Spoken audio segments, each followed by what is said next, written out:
नमस्कार दोस्तों, मेरा नाम है Ashish Rathore. I am back with another video.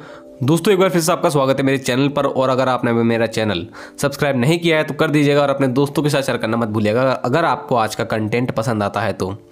दोस्तों, बहुत वक्त बाद DFC की वीडियो लेकर आ रहा हूँ आप लोगों के सामने। और आज की वीडियो में आपको बहुत सारी चीज़ें खास पता लगेंगी क्योंकि मेरे पास कुछ मेजर अपडेट्स हैं DFC के लेकर।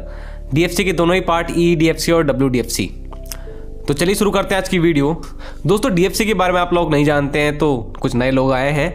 तो DFC project is one of the Indian railways largest infrastructure project है जो कि इंडिया में चल रहा है, undertaken by the government of India at the cost of 81,459 crore रुपए। मतलब 81,459 करोड़ रुपए की अभी तक तो ये लागत बताई जा रही है इस प्रोजेक्ट की। इसमें बहुत ज़्यादा काम जो हो रहा है वो WDFC और EDFC में हो रहा है। और इन दोनों के बारे में आपको अगर कुछ पता लगाना है तो मेरे चैनल पर कई सारी वीडियो पहले से उपलब्ध है। गर्मियों के टाइम पर कई सारी DFC की अपडेट्स आई, लॉकडाउन में कितना काम हुआ, कहाँ पर क्या हो रहा है, WDFC में क्या हो रहा है।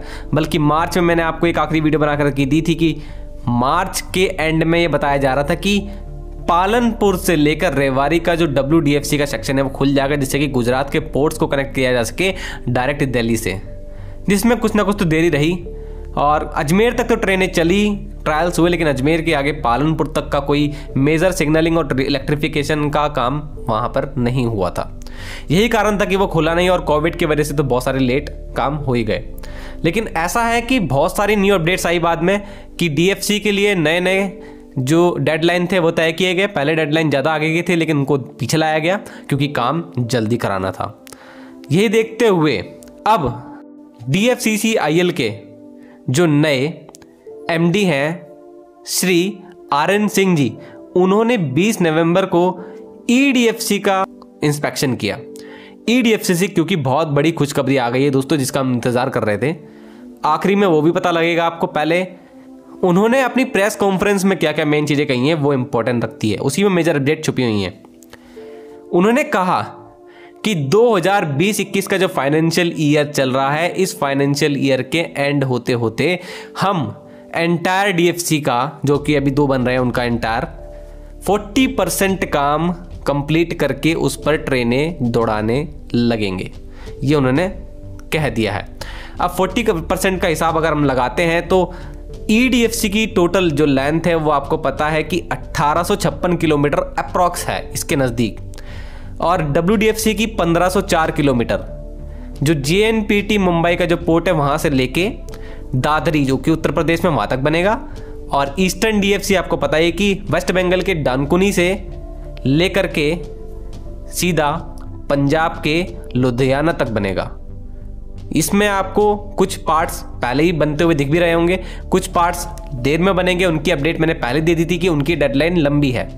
जैसे लुधियाना से खुर्जा की डेडलाइन थोड़ी दूर की है, और हमारा जो डानकुनी का पार्ट है वो भी सोननगर डानकुनी से लेकर पंडित दीनदयाल उपाध्याय तक का जो रूट है उसकी भी थोड़ी डेडलाइन दूर की है, क्योंकि वहाँ का कुछ अलग मैटर है।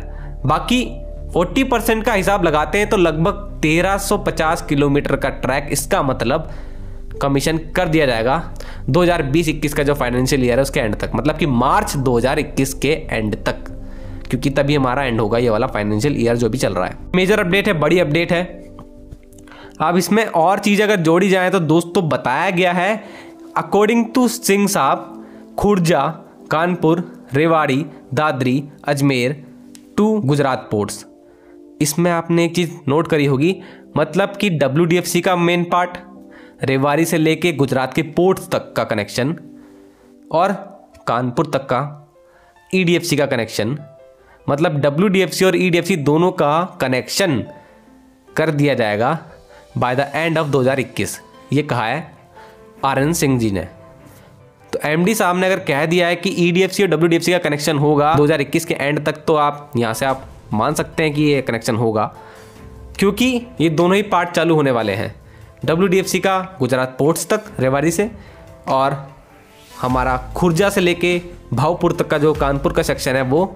तो इसके बाद इन दोनों को अगर जोड़ दिया जाए तो कहा जाएगा कि सीधा कानपुर जुड़ जाएगा गुजरात के पोर्ट से वाया पालनपुर। अब दोस्तों ये दोनों DFC EDFC और WDFC जो जुड़ेंगे ये वाया NCR होते हुए जुड़ेंगे, मतलब रेवाड़ी से होता हुआ जो ट्रैक उत्तर प्रदेश के दादरी में जुड़ेगा वो बहुत इंपॉर्टेंट ट्रैक है। इसी के लिए यमुना जी पर काम चल रहा है, हिंडन रिवर के ऊपर काम चल रहा है, बहुत सारी जगह हैं। आप देख सकते हैं कितने सारे गर्डर मैंने आपको बैकग्राउंड में दिखाए हैं। ये लॉन्च हो रहे हैं, डेली लॉन्च हो रहे हैं। आप WDFC और EDFC के जितने भी गर्डर लॉन्च हो रहे हैं, मैक्सिमम अब इस एरिया में आपको काम होता ज़्यादा दिखेगा, क्योंकि इन दोनों को कनेक्शन देना बहुत ज़रूरी हो गया है। क्योंकि ये कनेक्शन जुड़ेगा तब उत्तर प्रदेश का इलाका गुजरात से डायरेक्ट जुड़ेगा वाया DFC। बहुत इंपॉर्टेंट बात हो जाएगी वो।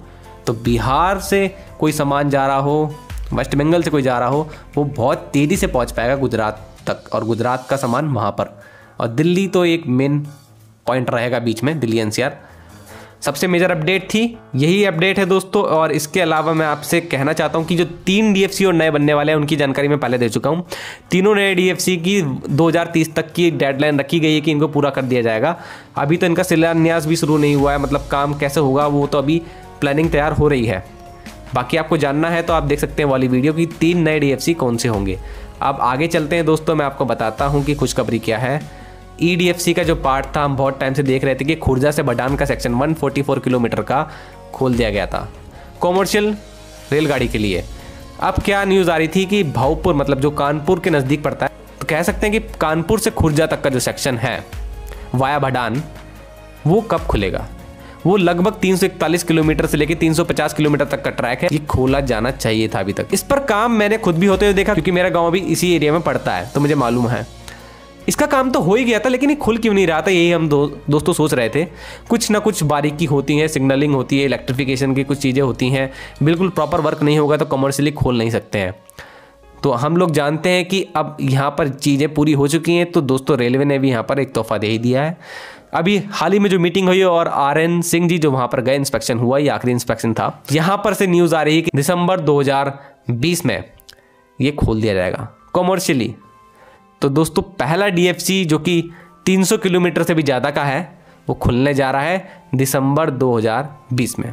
ये सबसे बड़ी अपडेट निकल करके आई है। अब कानपुर सीधा जुड़ जाएगा दिल्ली NCR से, और यहाँ पर क्या होगा, सिर्फ और सिर्फ मालगाड़ियाँ चलेंगी।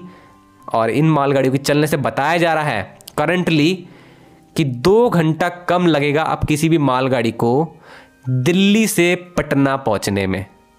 सिर्फ इस बीच के सेक्शन में वो इतना तेज़ चलेगी 100 kmph की स्पीड से, जिसको ये सपोर्ट करता है DFC, जिसमें एवरेज स्पीड 70 kmph की होगी, जो कि पैसेंजर और हमारी देश की कई प्रीमियम ट्रेन से भी ज़्यादा है। आप सोच सकते हैं 70 kmph की एवरेज स्पीड से मालगाड़ी, और लॉन्ग हॉल मालगाड़ियाँ होंगी ये, बहुत लंबी लंबी, ये पटना पहुँचने में 2 घंटा कम लेंगी।